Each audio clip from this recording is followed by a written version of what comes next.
All in Sports Network. We love sports. All right, welcome back to All in Mizzou, where we talk Mizzou every day with Rogue Media. My name is Davis Wilson, and today we're back. Happy Wednesday. Thanks for joining me here. Today we're talking defense, Missouri's defense in the 42-6 win over UMass last Saturday. Yesterday, if you missed it, we talked offense. We did our offense rewatch. Today's the defense rewatch. So if you want to see, if you're curious about how Missouri played on offense against UMass, go back and watch yesterday's episode. I got out the whiteboard. I drew on it. It was a lot of fun. I don't know if I'm going to do the whiteboard today because I was watching it. And, when I watch, I try to pick out some plays to draw, but there wasn't that much to draw. I mean, the secondary wasn't perfect, obviously, and allowed some third down conversions and things like that. But like when they messed up, like the one touchdown UMass scored, it was like it wasn't a huge mistake. It was a play action. They were lined up in a very heavy set I formation, which, typically means you're going to run the ball right up the middle. And it was a play action, a pretty nice play call. And, it was not, I guess I can draw that if you guys want, but it was just, that wasn't the glaring issue in the game. That was the only touchdown they let up. It was a play action, a nice play. The tight end who caught the touchdown pass pretended to be blocking and then went out for a route. Those are tough to defend. And I think, that's okay. Some of the other big third down conversions that UMass had in the game through the air, those are some that I would probably like to take a closer look at. But ESPN used cameras, the camera crew on Saturday. They weren't showing, at least on the broadcast, there wasn't enough good footage of what was happening in the secondary for Missouri on those plays. And typically, when they show replays, they'll show you what the secondary did. But the angles, I don't know. I don't have the all 22 camera angle thing where you can see every player at all times. If anybody has that and wants to donate it to me, that'd be really nice. But I don't have that now, so I didn't know what, it's hard to tell exactly what's going on back there. And the camera views that we got on the broadcast didn't exactly show it. So I probably won't draw today, unfortunately. I know that makes you all very sad, but this game concludes the home and home series with UMass. One of the funniest home and homes ever. Really funny stuff. Great work by Jim Sturk for scheduling that series. I'm actually officially wrapping up the series today when I do this defensive rewatch, and then we're done talking UMass, and we're moving on to a bye week. And I don't know what our bye week is going to look like here at All in Mizzou. I don't know if I'm going to do a show every day. I don't know if I'm going to have something to do tomorrow. Friday, we'll probably do our temperature check with someone. And then next week, maybe we'll do a rewatch of Alabama Vanderbilt to see what we're getting into here with Alabama. I don't know. Anyway, let's start talking about the defense now. It's been 4 minutes and I haven't even mentioned what this episode is all about. The defense. Okay. This was I think the defense had some high expectations placed upon it heading into this game because currently they sit number 1 in the country in total defense. So that basically means yards allowed per game. That's 203.8 yards allowed per game. Number 1 in the country by a good 4 yards, which is pretty good. Not pretty good. That's really good. And of course, Missouri's offense in total yards is 4th in the country with 547.6 yards per game. So that was one of the reasons why this game, you had a lot of expectations heading into this game. Another reason is because you're playing against UMass, and UMass is terrible. Heading into this game, UMass had just lost to Iowa. The week before that, they lost to Bryant, who is an FCS school. And everybody on the broadcast was calling it the worst loss in UMass history, which I'm sure isn't easy to quantify because I'm sure they've had a few uh, disappointing losses. I don't mean to pile on UMass here, but they're they haven't won a game all year. They actually hadn't thrown a touchdown pass all year until Missouri, which I guess that's a really good thing if you're Missouri, allowing the first passing touchdown of the season for UMass. But yeah, the expectations were very high. You think you're going to come in here and you're going to shut them down. And I think for the most part, Missouri does that. They allow 124 total yards, 105 passing yards, 19 rushing yards. I mean, their rushing defense, um, I don't know how you can do much better than this. They're fourth in the country in rushing yards allowed per game. And I'm shocked actually that it's only fourth. But they've only allowed 62.4 rush yards per game. So they did a really good job there. Really nice job on the ground. UMass rushed the ball 16 times for an average of 1.2 yards per carry. Passing the ball, UMass passed it 39 times, completed it 14 times.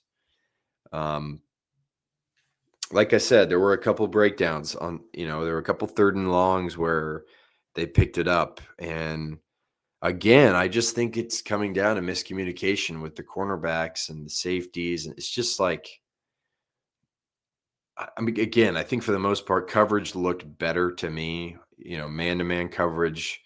There were some good moments. But those third and longs, like that cannot happen. That cannot happen against UMass. It cannot happen. It for sure cannot happen against Alabama, because Alabama is going to make you pay in 2 weeks if you get them to 3rd and 10, 3rd and 9, and you give up first downs. That can't happen. You have to be better than that at that point. But again, I think it was better, but I don't know if it was actually better or if you're playing UMass, so it just looks better. I don't know. I still think there's a lot to clean up there in the secondary. It's by no means, I think people are just broke my pen. Damn. Anyway, I think, oh man, great. I think a lot of people are probably overreacting about the secondary a little bit, because it's not like it's it's not like it's the worst secondary in the world. It has underwhelmed. Obviously, it has. But to say it's the worst secondary, I just don't think that's true.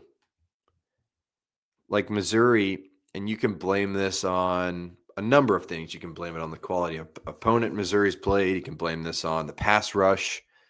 But Missouri is, let me count it out. 1, 2, 3, 4, 5, 6, 7, 8, 9, 10, 11, 12th in the country in passing defense.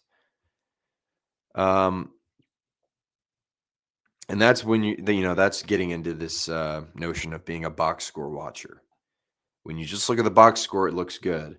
And when you look at the film, there certainly have been some breakdowns. I'm not really trying to defend the secondary because it should be better. It has enough experience. It has tons of experience. This shouldn't be such a big problem. But I do think it's a bit of an overreaction to say this is like a terrible, terrible thing that's happening. It is the weakness of this team, but in the grand scheme of things, it could be worse. I'll just say that. One thing I liked, this bites him in the ass sometimes. But the safeties, and that's Jalen Catalon, Marvin Burks, Dalen Carnell. Those three guys, I noticed, like, they are really good at coming up to the line of scrimmage and blowing plays up. And again, that aggression, that aggressive nature has been a problem for Missouri, because then when you make a couple of those plays, then you're looking to make a lot of those plays. And I don't know, that is what gets you out of position on some passing plays. But in this game, there were some screen passes that they just attacked the ball. They played way downhill, and it's fun when those guys fly around, because all three of them can hit hard. But again, that kind of aggressive mentality can come back to hurt you. So that's a double-edged sword. I mean, I think when you look at the cornerbacks, I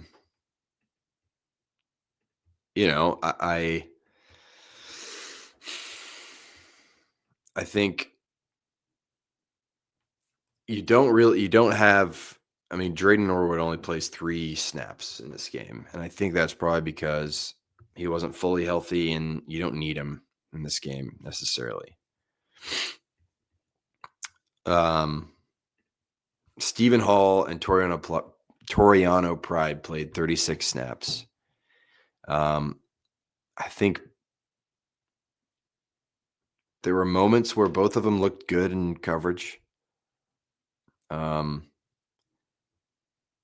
Stephen Hall had a nice pass breakup early in the game. Toriano Pride didn't get beat necessarily often. I mean, I can't really think of a time where he got totally beat, but there were times where he, allowed a catch or whatever. Actually, yeah. I mean, so those two guys looked fine. Stephen Hall got pretty lost on a 3rd and 10 at one point. But it's at least like, okay, these two guys need to get more comfortable. Cameron Keys, it's a guy I like, freshman. I believe he is a redshirt freshman. Let me check here. Yeah, he's a redshirt freshman. He played 19 snaps, and actually was the highest graded cornerback, just defensive grades, of the game. So maybe his role gets bigger. I don't know. Nick DeLoach also got in there. This is a guy who played a lot last year. So all that to say, it's a whole lot of nothing is what I'm saying. But I guess I'm saying this defensive backfield could be worse. And it could be better. That's a lame thing to say, but that's what it looked like on tape. There were times where you're like, oh, yeah, that was a great play. And there are times where you're like, how do you get that open on 3rd and 10? That's kind of been the story of the season. All right, moving on. Defensive line, again, totally disruptive all day long. Really, really thought they did a great job. 19 rushing yards allowed. Again, pretty impressive.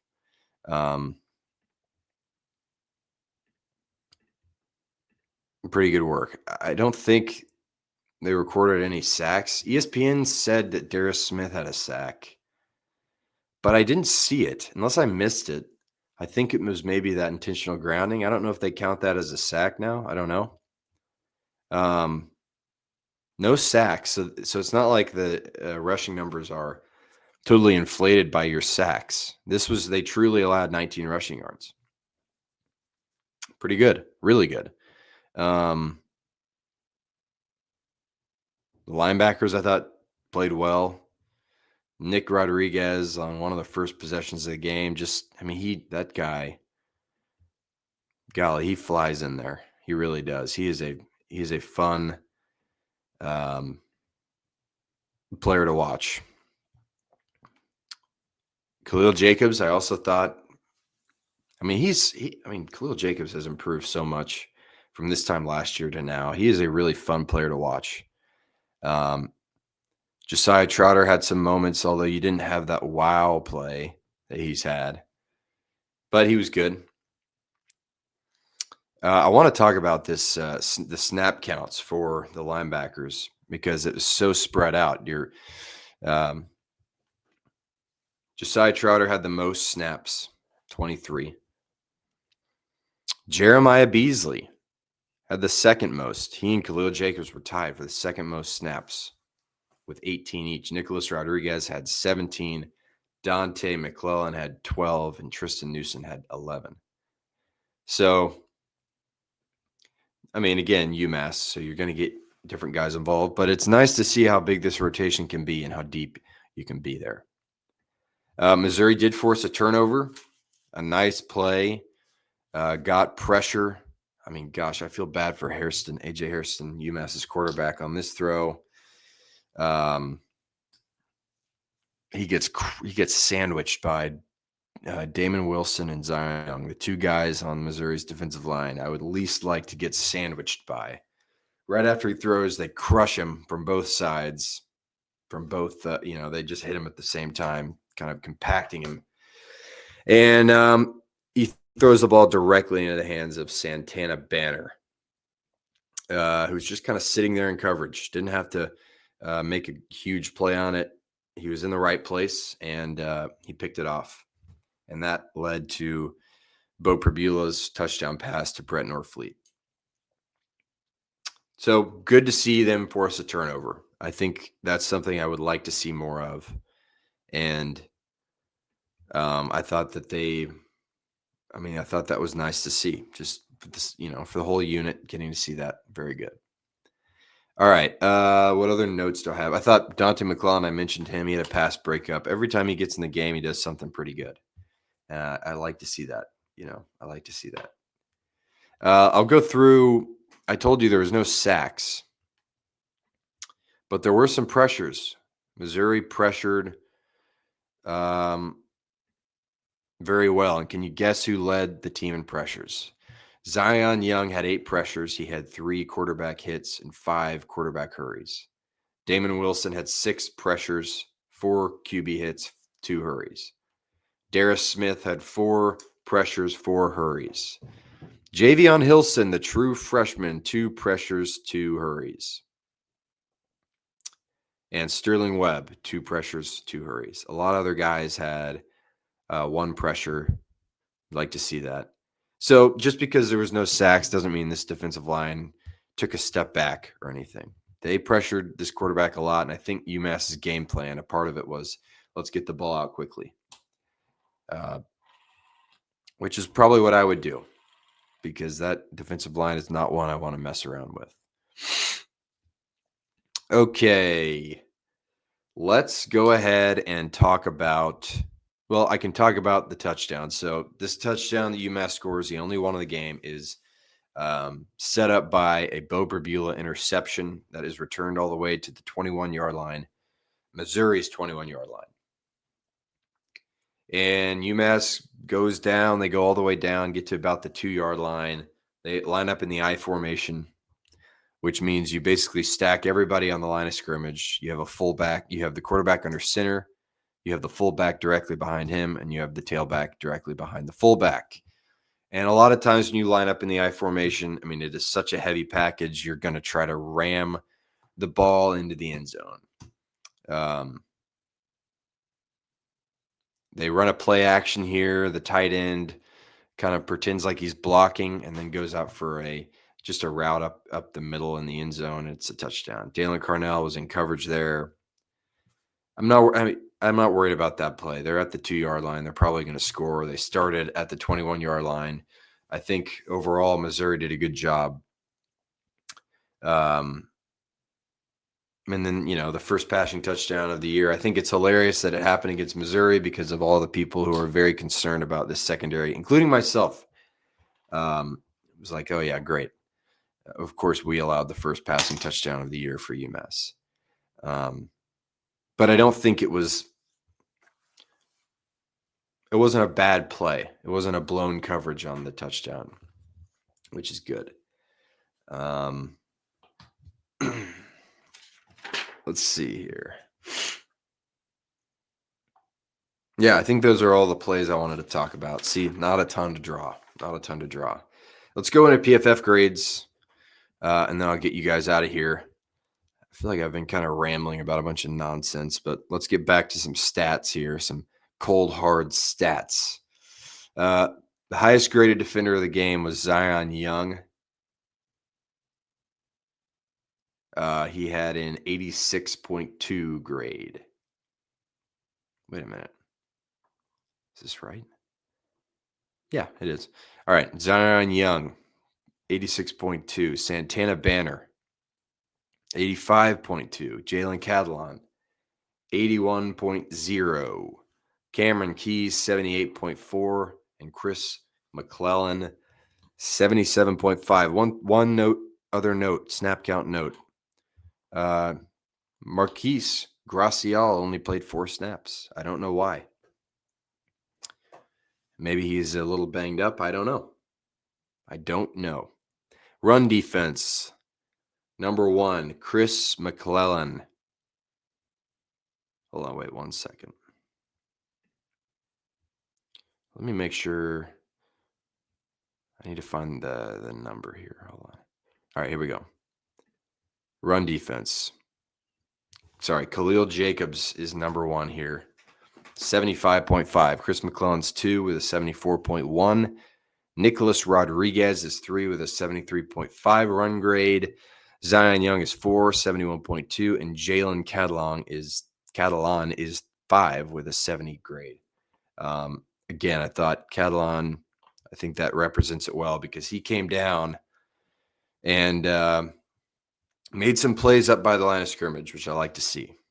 That's always good to see. Catalon played 11 snaps as free safety. 5 snaps he played in the box. So you like to see him coming down and make some plays. Okay, pass. Let's do coverage. Pass coverage here. Number 1, Santana Banner, 86.7. Number 2, Cameron Keys, the redshirt freshman, 77.9. Number 3, Jalen Catalon, 76.1. 5, Stephen Hall, 75.9. And 6, Mose Phillips III. Either a freshman or a redshirt freshman. No, he's a transfer. Yeah, he's a new player, not a freshman, coming from Virginia Tech. He has not played much this year. I remember him now. All right, next up, pass rush. Zion Young had his 90.7 pass rush grade. Of course, this guy's a freak. Sterling Webb, 78.6. Nicholas Rodriguez, 68.4. Langdon Kitchens, 67.3. And Sam Williams only played 7 snaps, but he got a 65.9 grade. What else can we do here? We can go, let's do this.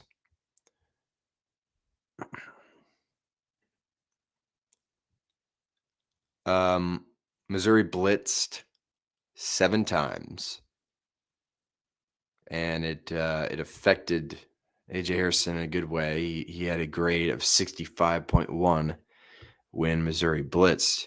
When Missouri did not blitz 24 times, he had a grade of 44.0. When Missouri got pressure, which was 20 total times, he had a grade of 34.3. And of course, when the pocket was kept clean for him, he had a really nice grade of 80.1. But that only happened 11 times throughout the whole game, a clean pocket. Only 11 times. So there you go. His deep ball, so he threw 3 deep balls. That means 20 plus yards down the field. Missouri kept him to a 39.8 grade. So no explosive plays there for Missouri. He threw 10 passes in between 10 and 19 yards. Completed 5 of them. One of them was the touchdown. Another was an interception. This is a 62.2 grade there. So Missouri's defense did a nice job overall. Just bothering Hairston, I think. The sack numbers weren't necessarily there, but, you know, the pressures were, for sure.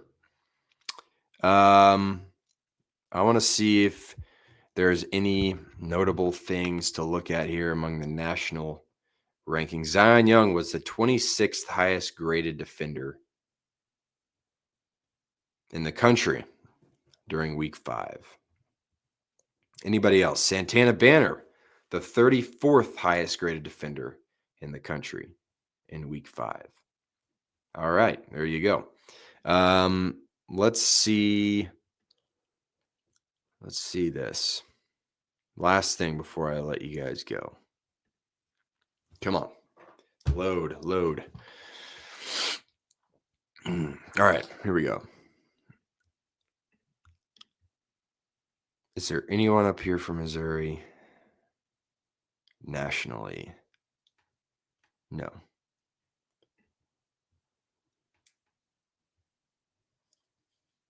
No, not really. I was looking for highest graded defenders throughout the year, and none of them are in the top 50, it looks like, which is okay. That's hard to do.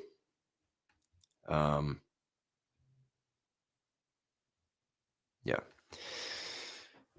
No one in the top 50. That's all right. All right. Like I said, Missouri defense is number 1 overall now after this game in total yards allowed. That's pretty good.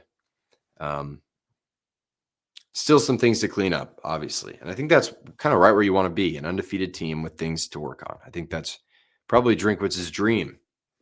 So we'll see how they manage the bye week. Last week, if you remember correctly, the bye week, I think this is right, came right before the Texas A&M game, which they got their doors blown in College Station. So you want to take this bye week a little more seriously. I don't know what they did wrong last year, but they were not ready to play in that game. They got to be ready to play here against Alabama. I don't know if I'm going to do a show tomorrow. Probably will do one on Friday. And then I'll watch. Everybody should go watch the Vanderbilt Alabama game. And I'll be watching that. And then maybe I'll break that game down, talk about what I saw Alabama do well, or if they win or lose, whatever. I'll talk about it. But we're just kind of improvising here with the bye week. I'm sad there's no Missouri football to watch this weekend, but it'll allow me to watch other games.